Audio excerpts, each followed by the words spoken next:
Hello everyone. तो जैसा कि हम लोग देख रहे थे BCS 054 का जून 24 का सॉल्यूशन, तो आज हम लोग देखेंगे 3 का C नंबर क्वेश्चन। तो ये बोल रहा है from the following table estimate the number of students who obtain marks between 40 and 45 by using Newton forward interpolation formula. समझे? तो यहाँ देखिए हम लोग को न्यूटन फॉरवर्ड का भी आ गया, जैसा मैं बोला था इंपॉर्टेंट है। लेकिन ये जो क्वेश्चन है ना, ये न्यूटन फॉरवर्ड का भी ऐसा कह सकते हैं हल्का डिफिकल्ट वाला पार्ट है, जो मैं हमेशा ऐसा क्वेश्चन नहीं आता है। ठीक है, हमेशा इजी वाला टाइप का क्वेश्चन आता है फॉरवर्ड वाला में भी। ये थोड़ा सा डिफिकल्ट है, डिफिकल्ट भी नहीं है, बस बनाने का थोड़ा सा तरीका हम लोग को एक्स्ट्रा लगाना पड़ेगा, इसमें सोचना पड़ेगा। ठीक है, तो ये हम लोग का 7 मार्क्स का क्वेश्चन है। इसमें जो क्या है ना, देखिए इंटरवल्स में दिया हुआ है। हालांकि जनरल क्या होता है कि यहाँ पे एक्स रहेगा, यहाँ पे वाई रहेगा, इसमें इंटरवल में दे दिया है, बस यही एक्स्ट्रा है। ठीक है, तो यहाँ पे देखिए हम लोग लिख देंगे ये एक्स है, ये वाई है। ठीक है, मार्क्स हम लोग का एक्स हो गया, ये वाई हो गया। तो इसमें हम लोग को ऐसे बनाना होगा ना कि 30 और 40 के बीच में दिया है, तो यहाँ 30 और 40 मतलब क्या, 30 और 40 के बीच का। तो हम लोग इसमें कैसे नंबर लेते हैं, 30 से लेके 39 तक नंबर लेते हैं, है ना। जब इंटरवल आपको पता होगा ये चीज़, तो 30 to 39 हम लोग यहाँ लेते हैं, फिर यहाँ से लेके 40 से लेके 49 तक का यहाँ लेते हैं। समझे? 40 यहाँ नहीं लेते, 40 आगे वाला में लेते हैं। तो 30 से 39 तक लेंगे यहाँ पे, है ना। तो इसको हम लोग क्या बोल सकते हैं, बिलो 40 भी बोल सकते हैं, यानी कि 40 से कम। तो 40 से कम वाला में ये सब वही जो वैल्यू है ये यहाँ पे क्या होगा, तो बिलो 50 हो जाएगा, यहाँ पे बिलो 60, बिलो 70, बिलो 80, यानी कि 80 तक यहाँ पे हो गया। और ये जो वैल्यू है एज इट इज़ लिखती है वाई का। समझे? अब देखिए वही डेल्टा वाई ज़ीरो निकालना है, तो आपको पता है वही डिफरेंस करना है। 73 माइनस 31 तो आएगा 42, फिर क्या होगा 124 माइनस 73 तो आएगा 51। काम वही करना है यहाँ पे भी। 159 माइनस 124 क्या आ गया 35, और 190 माइनस 159 आ गया 31। समझे? इसलिए मैं याद है स्टार्टिंग में बोला था कि भाई डिफरेंस टेबल तो एकदम अच्छे से देख लो, यही काम करना है आपको। ठीक है, उसके बाद देखिए delta square y zero, second difference क्या होगा भाई 51 माइनस 42 तो 9 हो गया। 35 माइनस 51 माइनस 16, 31 माइनस 35 माइनस 4। ठीक है, आप ये निकालेंगे तो माइनस 16 माइनस 9 तो माइनस 25, माइनस 4 माइनस 16 तो माइनस 4 माइनस माइनस प्लस हो जाएगा, तो माइनस 4 प्लस 16 क्या हो गया तो 12। ठीक है, फिर वही 12 माइनस 25 तो माइनस माइनस प्लस हो जाएगा, तो 12 प्लस 25 आ गया 37। तो ये हम लोगों ने इतना देर तक वैल्यू निकाल दिया। समझे? तो अब यहाँ पे हम लोग को कुछ चीज़ें एक्स्ट्रा सोचना होगा, क्योंकि वो सब है फॉर्मूला में। तो here h is equal to 10, h 10 क्यों है, तो गैप कितना का 10 का, तो इसलिए हम लोग का 10 का हो गया। इंटरवल कितना का 10 का है, तो 10 हो गया। अब u निकालेंगे, तो u क्या है, u का फॉर्मूला याद है, मैंने बैकवर्ड में बताया था, सब कुछ सेम है। मैंने बोला था ना बैकवर्ड और फॉरवर्ड एकदम सेम होता है, तो यहाँ पे भी वही होगा x minus x0 divided by x, u का फॉर्मूला, क्योंकि आगे आपको पता है u का यूज़ होने वाला है, तो यहाँ पे u कर दिए। तो x यहाँ पे देखिए ये जो निकाले ना, इसमें हम लोग को वहाँ पे क्या दिया जाता कि f इज इक्वल टू 7.5 रहता, या फिर मान लीजिए यहाँ पे ये 30 40 50 रहता, तो हम लोग को x का वैल्यू दिया रहता fx में, तो वहाँ से हम लोग निकाल लेते। यहाँ पे वो x का वैल्यू नहीं दिया है, तो यहाँ पे कंफ्यूज हो जाएंगे कि करना क्या है। इसलिए मैं बता रहा हूँ, जब x माइनस x0 है ना, तो हम लोग को क्या बोल रहा है, देखिए 40 और 45 के बीच का नंबर निकालने बोल रहा है। तो इसलिए हम लोग का x जो हो जाएगा वो हो जाएगा 45। समझे? और x0 जो क्या होगा वो हो जाएगा 40। ठीक है, 40 और 45 इंटरवल निकालने बोल रहा है। अगर मान लीजिए 30 और 40 के बीच में बोलता तो x हो जाता हम लोग का 40, और x0 जो होता था यानी कि उससे पहला वाला होता वो हो जाएगा 30। लेकिन यहाँ 40 और 45 में बोल रहा है, तो इसलिए x हो जाएगा 45 और x0 हो जाएगा स्टार्टिंग वाला नंबर यानी कि 40, यानी कि ये। अब देखिए फॉरवर्ड है, मैंने क्या बोला था, बैकवर्ड और फॉरवर्ड में क्या होता है, हालांकि बैकवर्ड वाला में नीचे वाला सॉल्व किया था ना, तो फॉरवर्ड वाला में क्या होगा, ऊपर वाला सॉल्व होगा, यानी कि ये वाला पार्ट सॉल्व होगा, यानी कि जो ये सर्कल बनेगा वो ऐसा रहेगा। तो हम लोग का 40 वाला ही में काम करना है सब, तो इसलिए हम लोग का हो जाएगा x0 40, याद है। तो 45 माइनस 40 डिवाइडेड बाई 10, h का 10 है, इसको सॉल्व करेंगे आएगा हम लोग का 0.5। ठीक है, तो ये हम लोगों ने u का वैल्यू निकाल दिया 0.5। यही एक्स्ट्रा चीज़ करना था यहाँ पे आगे समझने के लिए। तो अब देखिए हम लोग का x0 क्या हो गया 40, हम लोग फॉरवर्ड निकाल रहे हैं, तो पता है ऊपर वाला ही पार्ट लेंगे, यानी कि ये वाला भाग हम लोग का भी सॉल्व होगा। चलिए इसको भी सर्कल कर ही देते हैं, बताता हूँ तो इतना ये भी कर ही देता हूँ। ठीक है, तो फॉरवर्ड निकालना तो ये वाला पार्ट निकालेंगे, तो हम लोग का x0 क्या हो जाएगा, यानी कि ये हो जाएगा 40 वाला पार्ट निकाल लेना, तो x0 हो गया 40। तो यहाँ से हम लोग को फिर क्या हो जाएगा, देन y0 क्या हो जाएगा 31, डेल्टा y0 ये 42, delta square 9, delta cube minus 25, delta 4 37। तो वही लिखे हैं y0 ये। समझे? बस ये वाला वैल्यू को यहाँ पर मैं लिख दिया हूँ। आप समझ गए होंगे ये चीज़, आप अब बिल्कुल हार्ड नहीं है आपके लिए, अगर ये प्लेलिस्ट को एकदम शुरू से फॉलो करते आ रहे हो तो ये हम लोगों ने निकाल दिया। अब चलिए इसको आगे बढ़ते हैं।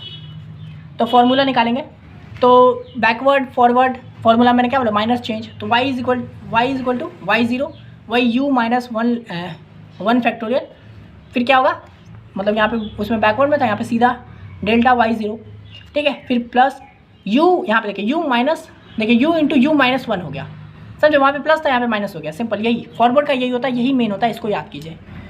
बैकवर्ड तो कभी कभी आएगा, तो u into u minus 1 divided by 2 factorial into delta square y0, फिर plus u into u minus 1 into u minus 2 divided by 3 factorial, तो डेल्टा क्यूब y0, फिर plus u into u minus 1 u minus 2 u minus 3 into 4 factorial, और क्या multiply by delta 4 y0, समझे। तो ये formula है simple. देखिए यहाँ पे भी सेम पैटर्न ही फॉलो हो रहा है फॉर्मूला में, पहले डेल्टा y फर्स्ट डिफरेंस के साथ कर रहे हैं तो क्या हो गया u और 1 फैक्टोरियल हो गया, फिर देखिए डेल्टा स्क्वायर के साथ कर रहे हैं तो क्या हो गया u और u माइनस 1 2 भाग गया, फिर नीचे वही 2 फैक्टोरियल, फिर सेम देखिए डेल्टा क्यूब के साथ कर रहे हैं तो वही 3 पीछे गया तो u गया, u माइनस 1 हो गया, u माइनस 2 हो गया, और नीचे 3 फैक्टोरियल, फिर डेल्टा 4 के साथ कर रहे हैं तो वही देखिए u minus 1 u minus 2 u minus 3 तक गया, फिर वही 4 फैक्टोरियल नीचे, समझे। तो फॉर्मूला एकदम सिंपल है, अब बस वैल्यू पुट कर देना है। तो हम लोग को पता है y0 का वैल्यू क्या है, 31 है ना, यहाँ पे भी लिखे y0 का वैल्यू है 31, प्लस u का वैल्यू हम लोग निकाले हैं 0.5, तो 0.5 हो गया, और क्या है 1 फैक्टोरियल का 1 ही रहता है, और ये डेल्टा y0 हम लोग को पता है क्या है 42 है, यहाँ पे भी हालांकि लिखे हुए, तो ये हो गया 42, तो इंटू 42 प्लस वही क्या है 0.5, u का वैल्यू है 0.5, फिर 0.5 माइनस 1 है ना, 0.5 माइनस 1, और 2 फैक्टोरियल 2 ही होता है, डेल्टा स्क्वायर y0 क्या है, तो वो है 9, तो वो 9 कर दिया मल्टीप्लाई 9, फिर वही है 0.5 u माइनस 1 u माइनस 2 तक गए, तो 0.5 into u 0.5 minus 1 0.5 minus 2 divide by 3 factorial, पता है हम लोग का क्या होता है 6 होता है ना, और y क्यूब का क्या है, तो ये है -25, फिर प्लस देखिए y4 है हम लोग का 37 है, यानी कि ये वाला भी लिखना होगा, 0 नहीं है, ठीक है, तो बस वही लिखे हैं 0. u की जगह पे 0.5 minus 0.5 minus 1 0.5 minus 2 0.5 minus 3 into 4 factorial क्या होता है, तो 4 इंटू 3 इंटू 2 इंटू 1, तो 4 3 12 12 दूनी 24, तो 24 हो गया, और y4 का क्या है 37, समझे। अब सिंपल इसको पूरा को सॉल्व कीजिए, तो सॉल्व करेंगे तो 31 हो जाएगा, 0.5 इंटू जब 2 करेंगे 0.5 इंटू क्या है 42, जब करेंगे तो क्या आएगा 21 आया, समझे। अब इसको करेंगे, अब देखिए इसको आप चाहो तो पूरा लिखोगे 0.5 इंटू 0.5 माइनस 1, पर यहाँ पे देखिए हम लोग को दिख रहा है 0.5 माइनस 1 है, तो ये क्या आ गया 1 में से 0.5 गया यानी हाफ गया, तो क्या होगा माइनस, इसको यहाँ पे देखिए सिंपल ऐसे समझ लीजिए 0.5 माइनस 1 करेंगे तो क्या आएगा -0.5 आएगा, है ना। तो यहाँ पे हम लोग डायरेक्ट सोच सकते हैं, तो इसको हम लोग ऐसे लिख सकते हैं 0.5 इंटू यहाँ पे क्या है -0.5, इसको करेंगे तो क्या आएगा -0.5, है ना, इंटू 9, ये 9 है ऊपर, तो ये हो गया, फिर क्या है डिवाइडेड बाई 2, तो 2 है, तो 2 से कर दिए तो क्या आ गया हम लोग का -1.125, तो देखिए वही लिखे हैं, प्लस का प्लस हो गया -1.125, समझे। फिर प्लस अब इसको करेंगे तो यहाँ पे भी देखिए वो लिख सकते हैं 0.5 इंटू, इसको करेंगे तो क्या आएगा 0.5 माइनस 1, तो ये आएगा -0.5, है ना। फिर इंटू अब देखिए 0.5 माइनस 2, तो इसको भी हम लोग करेंगे तो क्या आएगा -1.5 आएगा, है ना। फिर इंटू -25 कर दिए तो क्या आ गया हम लोग का ये, फिर डिवाइडेड बाय क्या करना है 6 करना है, तो 6 कर दिए तो क्या आ गया -1.565, है ना, तो वही लिखे -1.562, ठीक है यहाँ पे। उसके बाद फिर आगे -5.6, उसके बाद फिर इसको करेंगे तो सेम करेंगे तो आएगा हम लोग का -1.445, इसको सॉल्व करेंगे जनरली प्लस कर दिए, इसको ऐड करेंगे तो क्या आएगा देखिए यहाँ पे करते हैं, तो 31 प्लस 21 माइनस 1.125 ना -1.562 माइनस 1.445, तो क्या आया आंसर हम लोग का 47.868, ठीक है। तो ये 14.868 पूरा देख रहे 48 तक पहुंच गया है, तो हम लोग इसको 48 बोल सकते हैं, तो ये हो गया हम लोग का 48, समझे। तो अब देखिए हम लोगों ने क्या निकाला है, यहाँ पे हम लोगों ने 45 और 40 के बीच में निकाला था ना, 40 और 45 के बीच में, यू हम लोग का 45 और 40 के बीच में लिया था, तो हम लोग का क्या निकला number of students who scored below 45, यानी कि हम लोग 40 और 45 के बीच में निकाले हैं, तो यानी कि हम लोग 40 और 45 के बीच में निकाले हैं, तो 45 से कम वाला निकाले हैं वैल्यू, तो वो आया हम लोग का 48, यानी कि टोटल वैल्यू जो आया है 45 तक हम लोग निकाले हैं।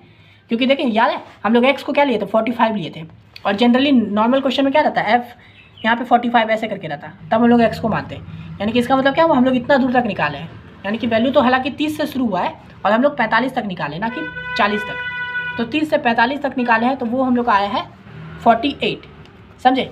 लेकिन ये क्या है 30 और 45 के बीच में हम लोग का 48 आया है, लेकिन हम लोग को निकालना कितना का है 40 to 45 के बीच में, यानी कि 30 और 45 के बीच में हम लोग का आया है ये 48 कि भाई 48 स्टूडेंट है, लेकिन हमको निकालना कितना है 40 और 45 के बीच का ही निकालना है ना। तो ये जो 30 to 40 जो है, ये जो 30 to 40 वाला नंबर है, इसको तो हम लोग हटा देंगे ना इसके बीच में से, समझे। तो 48 में टोटल 48 आया 30 और 45 के बीच में, और 30 और 40 के बीच में हम लोग का कितना नंबर है, तो 30 और 40 के बीच में कितना है 31 है, तो यानी कि ये 31 है। और तब हम लोग का, और ये टोटल कितना है तो 48 है, तो हम लोग क्या करेंगे 48 माइनस 31 कर देंगे, है ना, जो कि 17 आएगा। तो यही होगा हम लोग का फाइनल आंसर, समझ गए ना। 30 और 45 के बीच में टोटल है 48, और लेकिन 30 और 40 के बीच में 31, तो क्या होगा 48 में से 31 माइनस हो जाएगा, तो 40 और 45 के बीच का नंबर आ जाएगा जो कि है 17। तो वही लिखेंगे, so number of student between 40 and 45 is 48 minus 31 is equal to 17, समझे। तो इस तरह से हम लोग को इस क्वेश्चन को सॉल्व करना था। ये क्वेश्चन थोड़ा सा लेंदी कह सकते हो, ऐसा नहीं आता है फॉरवर्ड में, बहुत आसान होता है। आप इसी वीडियो में देखोगे फॉरवर्ड का आसान वाला क्वेश्चन जो जनरली आता है, ज़्यादातर वही आता है, समझे। तो इस तरह से देखें हम लोग फॉरवर्ड का समझ गए। फॉरवर्ड में ऊपर वाला पार्ट हुआ, हम लोग समझ गए y0 इस तरह से हम लोगों ने u को निकाल दिया, सब वैल्यू को पुट किया, फॉर्मूला हम लोगों ने समझ गया। मेन फॉर्मूला ये है, याद जरूर रखिएगा, ये u-1 u-2 इस तरह से, u-3 इस तरह से, ठीक है, फॉरवर्ड का याद रखना है। तो ये हम लोगों ने अच्छे से सॉल्व कर दिया है 3 का C नंबर क्वेश्चन। आशा करते हैं वाला वीडियो आपको अच्छे से समझ में आ गया होगा। अगर आपको ये वाला वीडियो पसंद आया तो लाइक कर दीजिए, चैनल पर नहीं हो तो ज़रूर सब्सक्राइब कर लीजिए, बाकी वीडियो को भी ज़रूर देखिएगा, बाकी प्लेलिस्ट पे आपको मिल जाएगा, ठीक है। मैं इसका और भी प्रीवियस ईयर सॉल्व करवाऊँगा, ज़रूर करवाऊँगा, तो आप वो भी ज़रूर देख लीजिएगा। एग्जाम से अगर एक रात पहले देख रही हो तो भाई आपने बहुत बड़ा ब्लंडर कर दिया है, ठीक है, क्योंकि आप ये देख रहे हैं तो देख रहे हैं कितना कैलकुलेशन का काम करना है। तो हो सकता है आप क्वेश्चन तो जान जाओगे, लेकिन एग्जाम में आपका प्रैक्टिस नहीं रहेगा, हाथ में कैलकुलेटर सेट नहीं रहेगा, तो आपको टाइम बहुत लग जाएगा, ठीक है। तो अच्छे से पढ़िएगा, जो प्रॉपर टाइम देके पढ़ रहे हो वो तो बहुत अच्छी बात है, एकदम अच्छे से पढ़िए, प्रैक्टिस कीजिए। कैलकुलेटर नहीं है तो ज़रूर लीजिए, मैं बार बार यही बात बोल रहा हूँ, कैलकुलेटर लेना बहुत इंपॉर्टेंट है। किसी से मांगना भी है तो अभी जाके मांगिए, ये नहीं कि एग्ज़ाम के दिन मांगने जाइएगा, वो नहीं, अभी मांग लीजिए, ठीक है। तो इस वीडियो के लिए इतना ही, मिलते हैं नेक्स्ट वीडियो में, तब तक के लिए धन्यवाद।